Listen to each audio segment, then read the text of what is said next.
and Urban Development, Industries and IT, ENC, to kindly take it over. Thank you.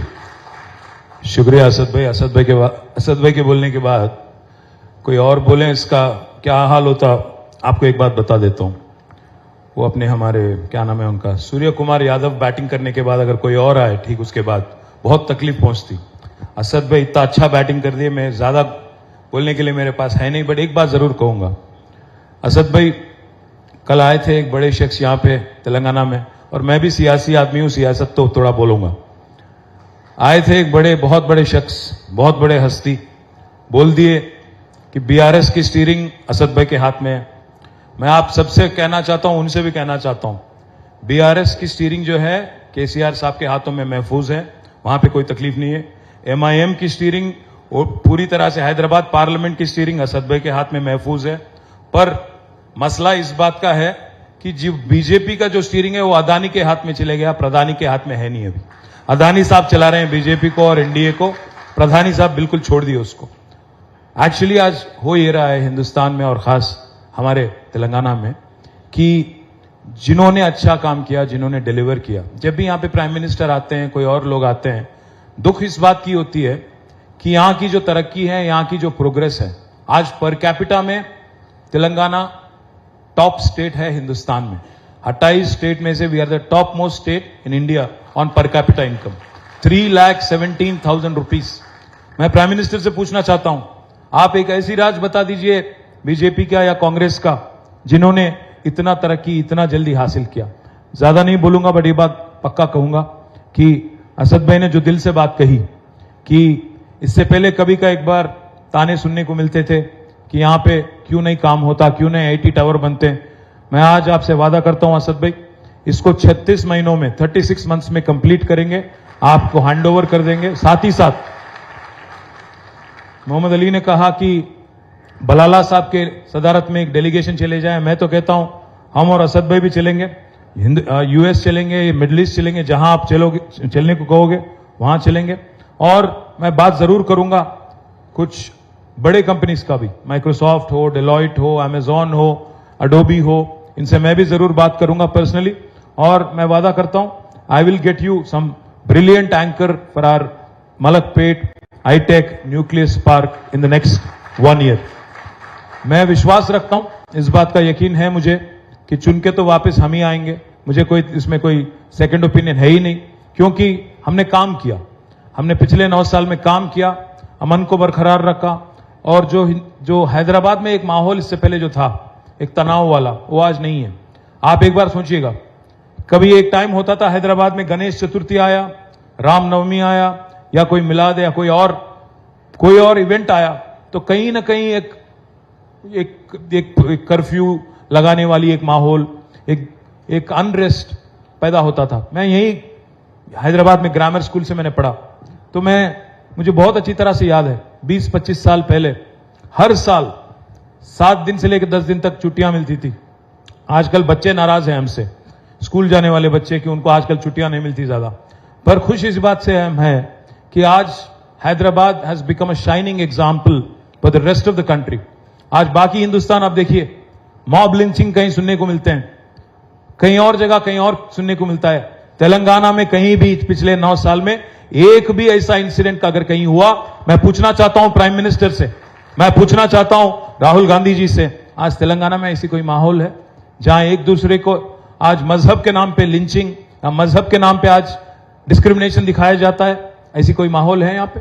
आज हम लोग मिलजुल के, यहां पे गणेश चतुर्थी की, गणेश इमर्शन की टाइम आई थी, तो हमारे मुसलमान भाइयों ने हैदराबाद में मिलाद का जो उनका प्रोसेशन है उसको उन्होंने पोस्टपोन किया और फैसिलिटेट किया गणेश इमर्शन का। यह है हैदराबाद की गंगा जमुना तहजीब।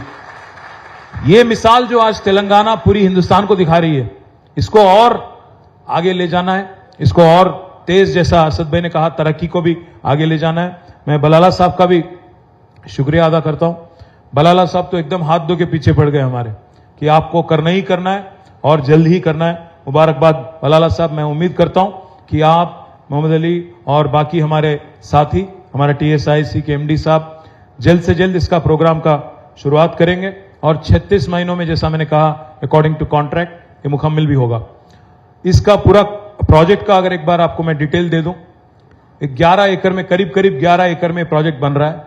इसमें 1.5 मिलियन स्क्वायर फुट का यहां पे बिल्डिंग बनेंगी, ऑलमोस्ट 15 लाख स्क्वायर फीट, जिसमें 5.5 लाख तक आपको आईटी स्पेस होगा, बाकी नॉन आईटी होगा।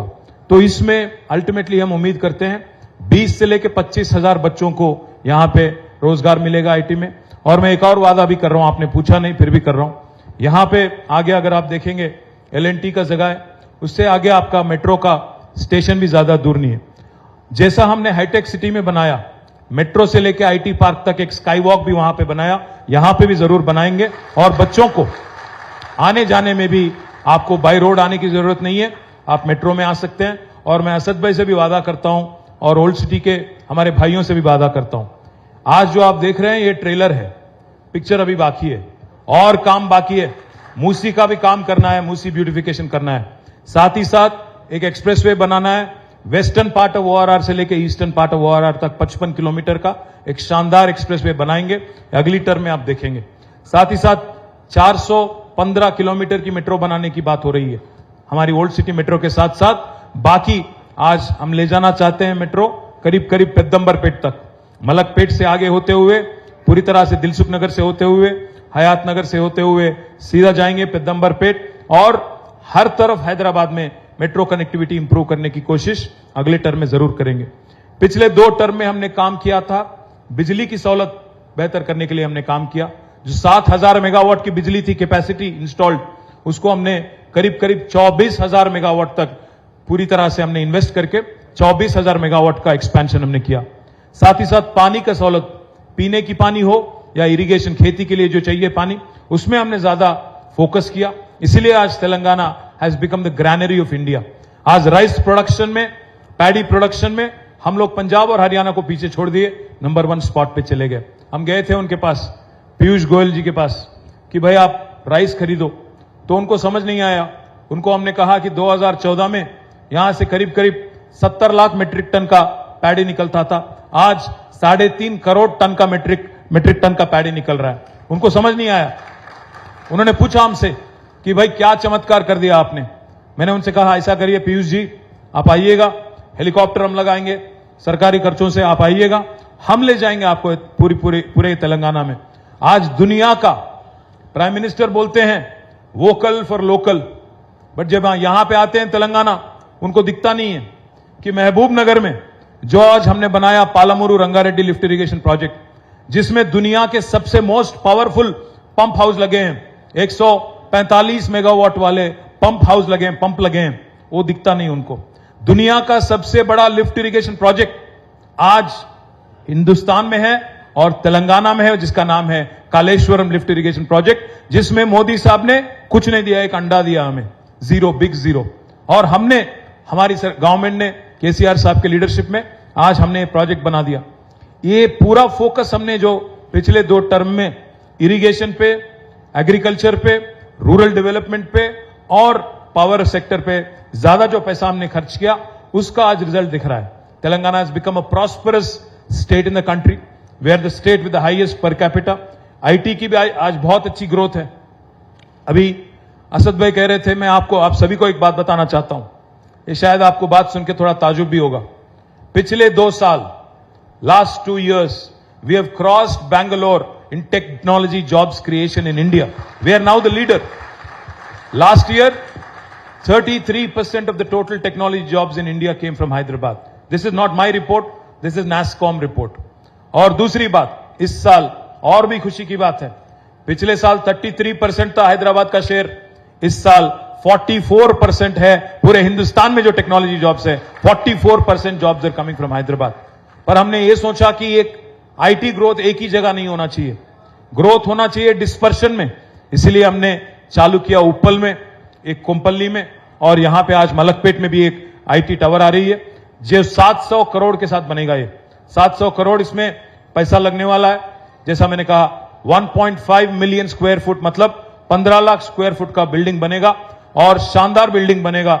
मैं उम्मीद करता हूं मोहम्मद कि आप काम टाइमली करेंगे, और मैं पूरी तरह से आपको आज यकीन दिलाता हूं कि मैं खुद चलूंगा, बलाला भी चलेंगे हमारे साथ, असद भाई भी आएंगे, हुकूमत तो बनना ही बनना है, लोगों का आशीर्वाद जरूर मिलेगा, हमें उम्मीद है।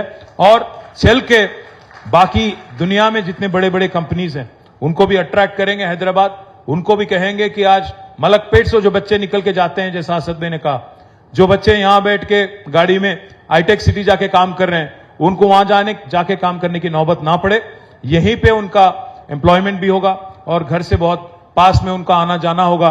उम्मीद करता हूं कि 36 महीनों में ये कंप्लीट करके एक गिफ्ट के नाते, मुझे याद है बचपन में हम लोग जब यहां आते थे मलकपेट की तरफ, सबसे बड़ी इमारत थी वो मलकपेट टीवी टावर। मैं उम्मीद करता हूं मलकपेट टीवी टावर को लोग भूल जाएंगे और ये जो 30 मंजिल वाला आज ये न्यू टावर है, इसको याद रखेंगे और बोलेंगे कि भाई मलकपेट का पहचान है यहाँ की आईटी टावर। शुक्रिया आप सभी का। जय तेलंगाना, जय हिंद।